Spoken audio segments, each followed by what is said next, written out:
আল্লাহ আমার রব, এই রবি আমার সব। দামে দামে তন মনে তারি অনুভব। তোমার দুনিয়াতে আমি যেদিকে তাকাই, অথই নিয়ামতে ডুবে আছি সবাই। পাক পাখালির গানে শুনি তসবি কলরব, তসবি কলরব। আল্লাহ আমার রব, এই রবি আমার সব।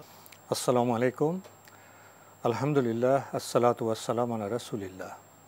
প্রিয় দর্শক, আপনারা যারা দেশে আছেন প্রবাসে, সবাইকে জানাই অনেক অনেক প্রীতি ও শুভেচ্ছা। শুরু হলো অ্যান্টিভি আয়োজিত এবং লাভ হলো নিবেদিত অনুষ্ঠান আপনার জিজ্ঞাসা। আপনাদের সাথে আছি আমি জয়নুল আবেদিন আজাদ। আর আপনাদের মনে রাখা প্রশ্নের জিজ্ঞাসার জবাব দিচ্ছেন বিশিষ্ট আলেম ডক্টর মোহাম্মদ সাইফুল্লাহ।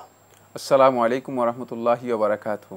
প্রিয় দর্শক, চলুন তাহলে জিজ্ঞাসার জগতে। শুরুতে একটি ইমেল, এটি পাঠিয়েছেন মোহাম্মদ আলিফ শেখ, রাজবাড়ী থেকে। লিখেছেন, আমি একজন বিবিএ অনার্সের ছাত্র। আমি 5 ওয়াক্ত সালাত আদায় করি। কোরআন হাদিস আমার অনেকটাই জানা হয়েছে। মাঝে মাঝে মসজিদের ইমামের অনুপস্থিতিতে জুমার সালাত পড়াই। বিভিন্ন ধরনের পাপ থেকে মুক্তির জন্য 1 বছর আগে আমি বিয়ে করার সিদ্ধান্ত নেই। আমাদের এলাকার একটা মেয়েকে আমি খুব বেশি পছন্দ করেছিলাম, তবে মেয়েটি তেমন শিক্ষিত নয়।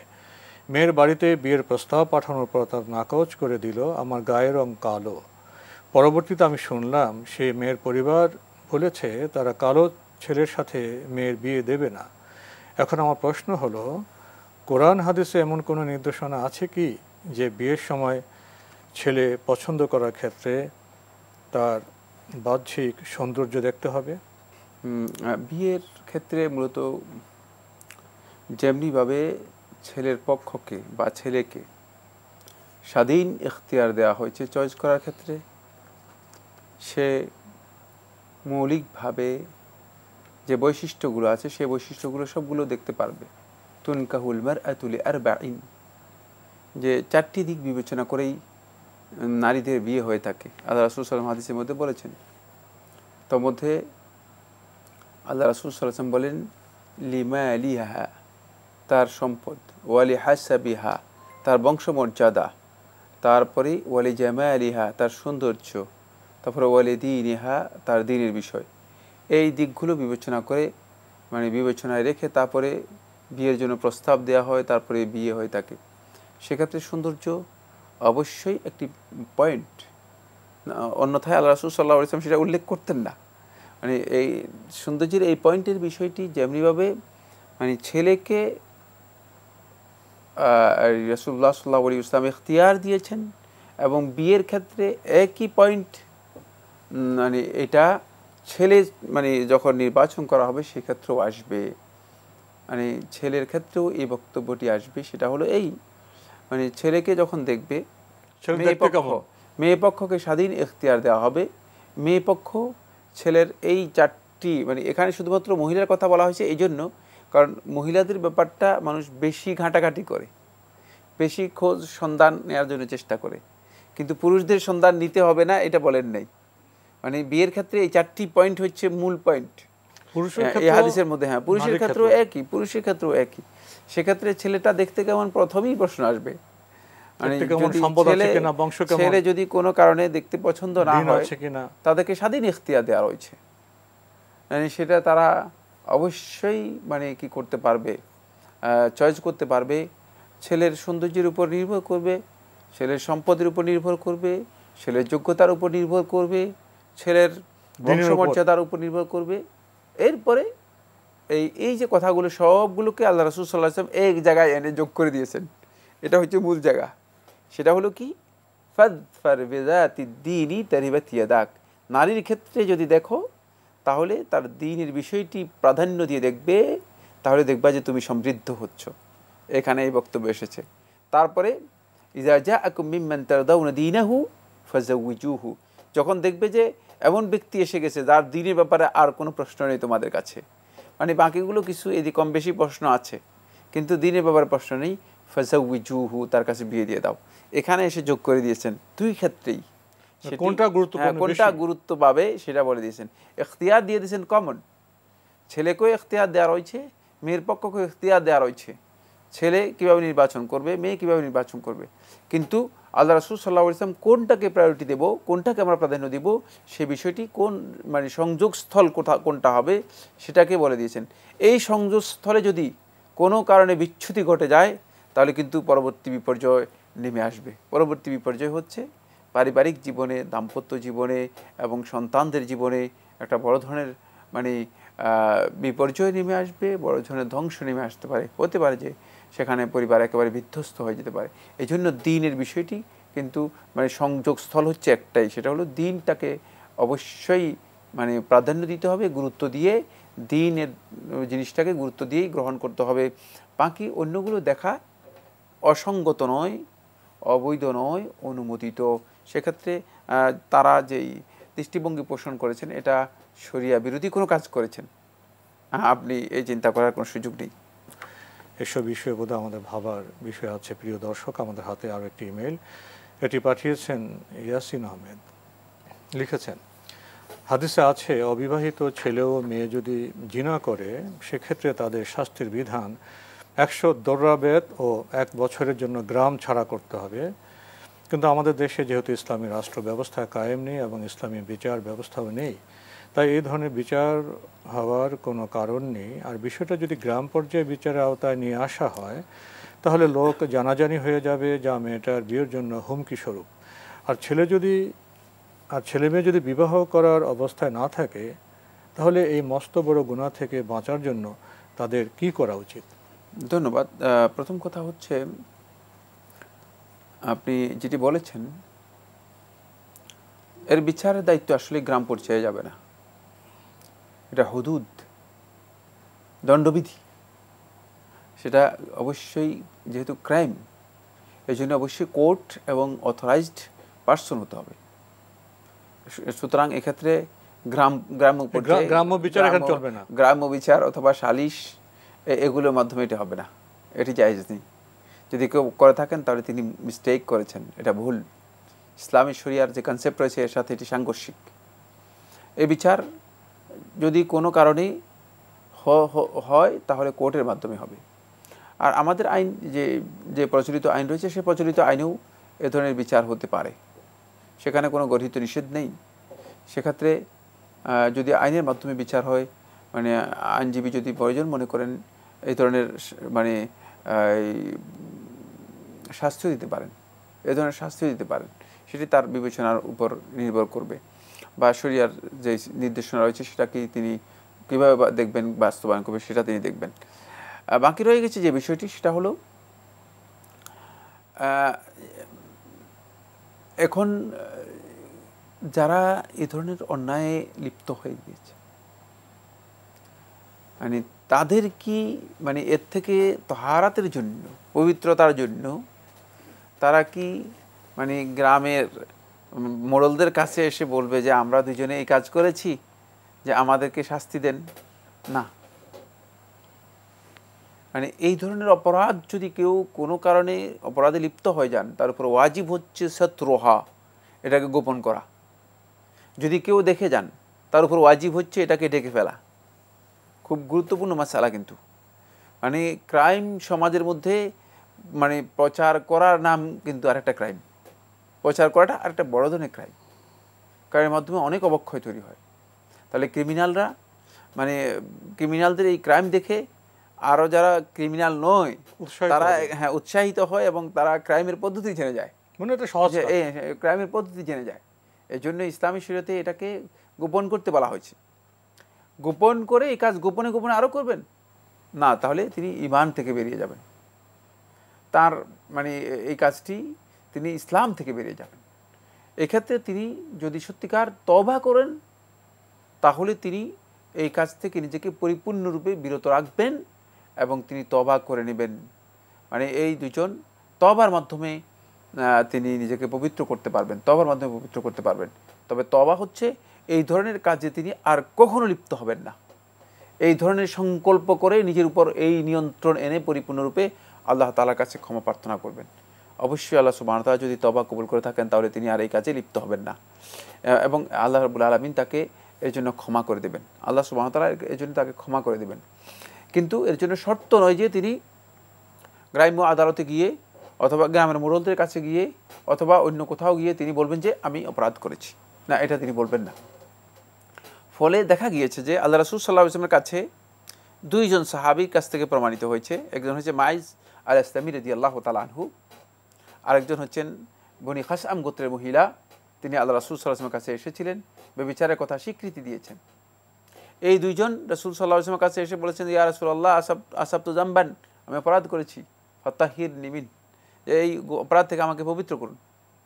আল্লাহ নবী সাল্লাল্লাহু আলাইহি ওয়াসাল্লাম এড়িয়ে যাচ্ছিলেন, শুনতে চাননি, এড়িয়ে যাচ্ছিলেন, শুনতেই চাচ্ছেন না। বরং মানে কোনো রাতের মধ্যে আবিকা জুনুন, তোমার মধ্যে কোনো পাগলামি আছে কিনা, মাথায় কোনো সমস্যা আছে কিনা, আল্লাহ রাসূল সাল্লাল্লাহু আলাইহি ওয়াসাল্লাম কোন দিকে নিয়ে যাচ্ছেন। মানে কোর্ট, এটা কিন্তু কোর্টে এসে বলতেছেন। রাসূল সাল্লাল্লাহু আলাইহি ওয়াসাল্লাম তো আর মানে সাধারণ নয়, রাসূল সাল্লাল্লাহু আলাইহি ওয়াসাল্লাম কোর্টের মূল মানে মেইন পার্সন, মানে সুপ্রিম অথরিটির কাছে এসে কথা বলছে। আল্লাহ নবী সাল্লাল্লাহু আলাইহি ওয়াসাল্লাম এটাকে ইগনোর করে যাচ্ছিলেন। কেন? তার কারণ হচ্ছে মানে নবী সাল্লাল্লাহু আলাইহি ওয়াসাল্লাম চাচ্ছিলেন না যে তার এই স্বীকৃতি তার উপর প্রমাণ হোক, তার উপর শাস্তি আসুক, বরং সে নিজেই তওবা করে নেক, নিজেই তওবা করে নেক।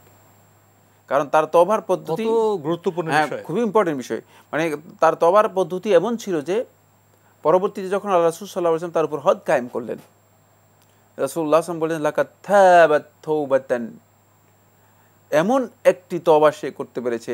মানে ওই মহিলার খাসআম গোত্রের মহিলার ব্যাপারে বলেছেন যে এমন একটা তওবা করতে পেরেছে, যদি এই তওবাকে বন্টন করে দেওয়া হয়, লাওয়াসিআত আহলাল মাদিনাতি কুল্লাহুম, যে গোটা মদিনার মানুষ সবগুলোর তওবার সমান হবে, এমন তওবা করতে পেরেছে।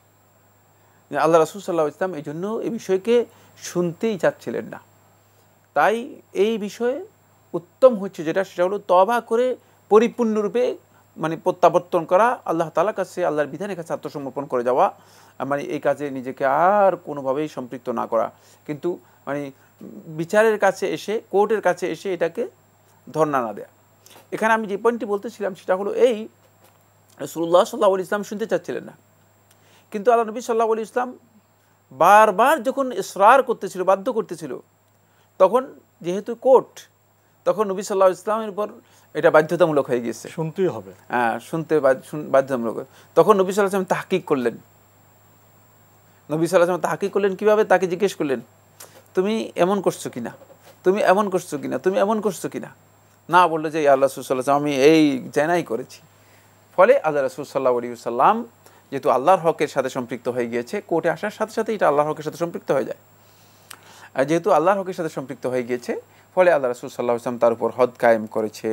তাই আমরা যারা অপরাধ করি, আমাদের খুব ভালো করে খেয়াল রাখতে হবে যে অপরাধের কিন্তু ইসলামী শরিয়ার সিস্টেম হচ্ছে অপরাধ প্রচার প্রসার করা নয়।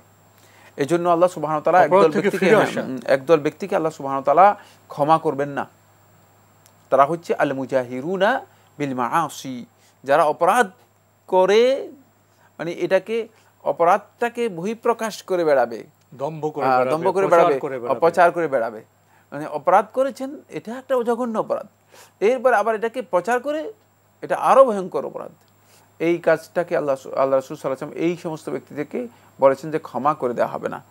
বাকি যদি অপরাধ করার পরে তিনি অনুতপ্ত হয়ে যেতে পারেন, তিনি আল্লাহর বান্দা হিসেবে তার ভুল উপলব্ধি করতে পারেন, অনুভূতিতে তার জবাবদিহিতার চেতনা জাগ্রত হয়ে অনুতপ্ত হয়ে আল্লাহ তাআলার কাছে ধর্ণা দেন, তাহলে আল্লাহ সুবহানাহু ওয়া তাআলা বান্দাদেরকে ক্ষমা করে দেবেন।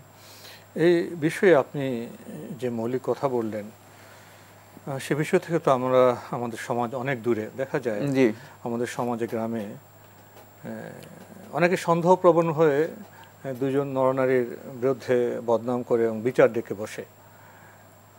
একজন বলল আমি দেখেছি, ডাকলো, তো গ্রাম্য বিচারে বসে যা অবস্থা হয়, সুবিচার তো হয় না।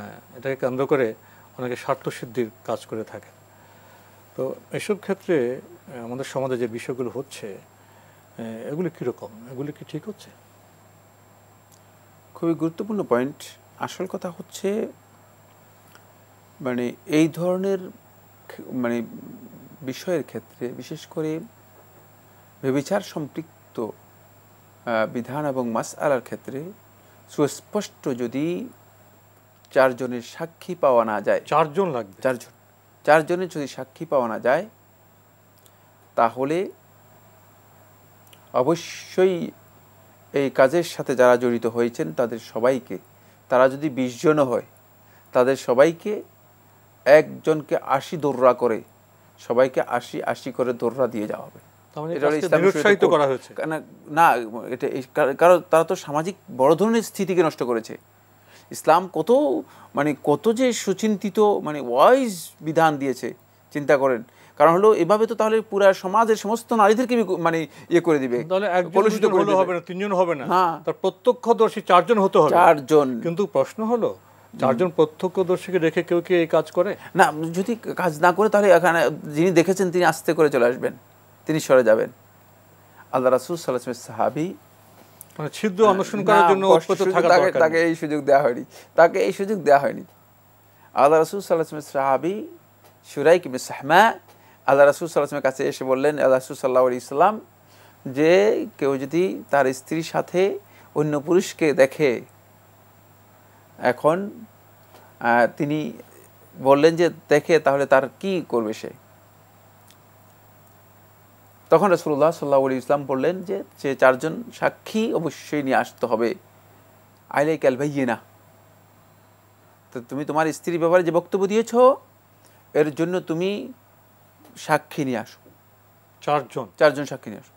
বলছি, ইয়া রাসূলুল্লাহ, কেউ যদি তার স্ত্রীর সাথে এরকম দেখে আসে, এই অবস্থায় সাক্ষীর জন্য যাবে, যে সাক্ষী তালাশ করার জন্য যাবে, না সে কি করবে? এই অবস্থায় তার করণীয় কি হবে? কঠিন বিষয়। সে 4 জন সাক্ষী নিয়ে আসবে, আর তখন কি তারা ব্যভিচারে লিপ্ত থাকবে? প্রশ্নই আসে না। আল্লাহ রাসূল সাল্লাল্লাহু আলাইহি ওয়াসাল্লাম বললেন, ওয়া ইল্লা হাদ্দুন আলা যাহরিক, অন্যথায় যদি 4 জন সাক্ষী না নিয়ে আসতে পারো, 80 বেত পিঠের উপর নিয়ে চলে যাও। কারণ এই ধরনের তোহমত ইসলামী শরীয়তের মধ্যে এই ধরনের অপবাদের কোনো সুযোগ নেই। তাই যে সমস্ত বন্ধুগণ এই ধরনের কাজে আন্দাজে অনুমানের উপর কথা বলছেন, সতর্কতা অবলম্বন করতে হবে। এগুলো অপপ্রচার করা ইসলামী শরীয়তের মধ্যে গর্হিত কাজ, কোনো সুযোগ নেই। কেউ যদি প্রকাশ্যে এই ধরনের ব্যভিচারের বিষয় না দেখে থাকে, 4 জন সাক্ষী না থাকে, তাহলে অবশ্যই তাকে, যদি তিনি চোখে দেখেন, তিনি চোখটাকে আস্তে করে অন্যদিকে ফিরিয়ে তিনি বলবেন যে ওই হাদিসের মধ্যে রয়েছে যে আল্লাহ রাসূল সাল্লাল্লাহু আলাইহি ওয়াসাল্লাম, আমি আমার চোখকে অস্বীকার করলাম, পিঠের উপর 80 বেত নিয়ে গেলাম। তাহলে 80 বেত নিয়ে যাবে। ব্যভিচারের যে কাজটি হয় এটা তো একদিনে হঠাৎ হয়ে যায় না। এর জন্য যে পরিবেশটা সৃষ্টি হয়, পারিবারিক পরিসরের দায়িত্বহীনতা, এবং সেখানে নরনারীর সম্পর্কে, স্বামী স্ত্রীর সম্পর্কে, জীবনযাপনের যে পবিত্রতা, অনেক ত্রুটির পরেও তো কাজগুলো হয়। সেই ত্রুটির দিকে আমাদের নজর দিতে হবে। সেটা তো অবশ্যই না, এখানে অবশ্য অনেকগুলো বিষয় রয়ে গিয়েছে, তার মধ্যে একটা বিষয় আছে যেটা, সেটা হলো এই পরিবেশটা অনেক সময় এই ধরনের কাজের জন্য সহায়তা করে, পরিবেশটা এই ধরনের কাজের জন্য সহযোগিতা করে। এক্ষেত্রে আমাদের সমাজের মধ্যে সবচেয়ে বড় যেই দিকটি, সেটা হলো এই পারিবারিক যে সীমা রেখা রয়েছে সেটাকে লঙ্ঘন করা হয়ে থাকে বেশি। একেবারে অবাধ মেলামেশা, খালতো বোন, শাস্তো বোন, মামতো বোন, তারপরে মনে হয় যেন এই যে এগুলো আসলে ইসলামের ওই ধরনের বিধান নয়, যে বিধানগুলোকে আমরা আসলে নিজেরা অনেক কঠিন করে নিয়েছি। মনে হচ্ছে যেন একাকার করে ফেলেছে অনেকগুলো ফ্যামিলি, তারপরে একসাথ করে বলতেছেন যে 51ভুক্ত পরিবার। এটাকে আসলে 51ভুক্ত পরিবার কে 51 করেছে? আসলে ব্যভিচারে পৌঁছার আগে যে স্তরগুলি আছে, সেই স্তরগুলি নিয়ে আমাদের কাজ করতে হবে, সেই স্তরগুলিকে শুদ্ধ করতে হবে, ইসলামের আলোকে সেখানে শৃঙ্খলা প্রতিষ্ঠিত করতে হবে। পারিবারিক সীমারেখা যেটা রয়েছে সেটাকে অবশ্যই মানতে হবে, তাহলে এসব বিষয় থেকে এগুলো থেকে নিজেরা আমরা রক্ষা পাবো, আমরা বেঁচে যেতে পারি। শুধু অভিযোগ করে তো লাভ হবে না, অভিযোগ করে আমরা কি করতে পারি। তো আজকে আমাদের এখানে শেষ করতে হচ্ছে। আপনাকে অনেক ধন্যবাদ। আপনাকে অশেষ ধন্যবাদ। প্রিয় দর্শক, আমরা দেখছিলাম এনটিভি আয়োজিত এবং লাভ হলো নিবেদিত অনুষ্ঠান আপনার জিজ্ঞাসা। আমাদের অনুষ্ঠান আপনারা এনটিভি অনলাইনেও দেখতে পারবেন, ভিজিট করুন www.ntvbd.com। এছাড়া ইউটিউবে এবং আমাদের ভেরিফাইড ফেসবুক পেজে অনুষ্ঠান দেখতে পারবেন। প্রিয় দর্শক, আজকে শেষে এসে আমরা যে জিনার প্রসঙ্গে প্রশ্ন পেলাম, এখানে আমরা সংক্ষিপ্ত আলোচনা করেছি, মৌলিক বিষয়গুলো আপনাদের অবহিত করার চেষ্টা করেছি।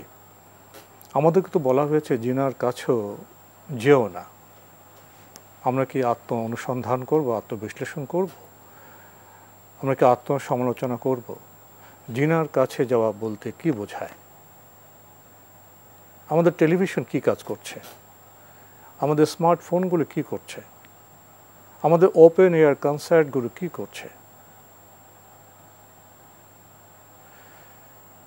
শিক্ষার যে অঙ্গন, সেখানে মেলার নামে কি করা হচ্ছে?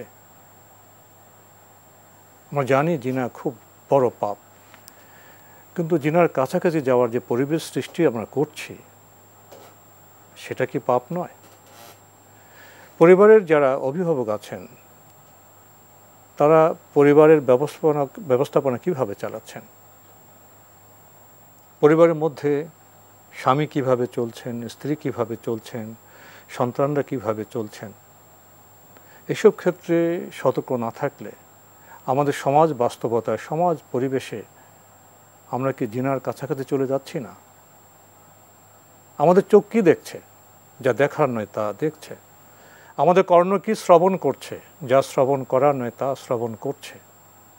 এসব বিষয়গুলো কি জিনার কাছাকাছি যাওয়ার ক্ষেত্রে আমাদেরকে এগিয়ে নিয়ে যাচ্ছে না? এসব বিষয়ে যদি আমরা সচেতন না হই, তাহলে আমরা জিনা, ব্যভিচার সমাজ থেকে, পরিবার থেকে কিভাবে দূর করব? এটি অবশ্যই সমস্যা, অবশ্যই সংকট, কিন্তু সংকটের ক্ষেত্রে তো বার্তা আছে, সমাধানের পথ তো আছে। আমরা বার্তা গ্রহণ না করলে, সমাধানের পথে এগিয়ে না গেলে শুধু অভিযোগ করে লাভ কী? শুধু অভিযোগেই কোনো সমস্যার সমাধান হয় না। এ বিষয়টা আমাদের উপলব্ধি করতে হবে, করণীয় সম্পর্কে সচেতন হতে হবে, জানতে হবে এবং পদক্ষেপ নিতে হবে। আসুন এসব বিষয়ে আমরা আরও সচেতন হই সতর্ক। চিঠি লিখুন, প্রশ্ন পাঠান আমাদের ঠিকানায়। পরিচালক আপনার জিজ্ঞাসা, এনটিভি, বিএসসি ভবন, 7ম তলা, 102 কাজী নজরুল ইসলাম এভিনিউ, কারওয়ান বাজার, ঢাকা 1215। আপনারা ইমেলও করতে পারেন। আমাদের ইমেল অ্যাড্রেস আপনার জিজ্ঞাসা @ntvbd.com। প্রিয় দর্শক, মহান আল্লাহ আমাদের সবাইকে নিরাপদে রাখুন শান্তিতে। আসসালামু আলাইকুম। আল্লাহ আমার রব, এই রবি আমার সব, দামে দামে তুন মনে তারি অনুভব। আল্লাহ আমার রব, এই রবি আমার সব।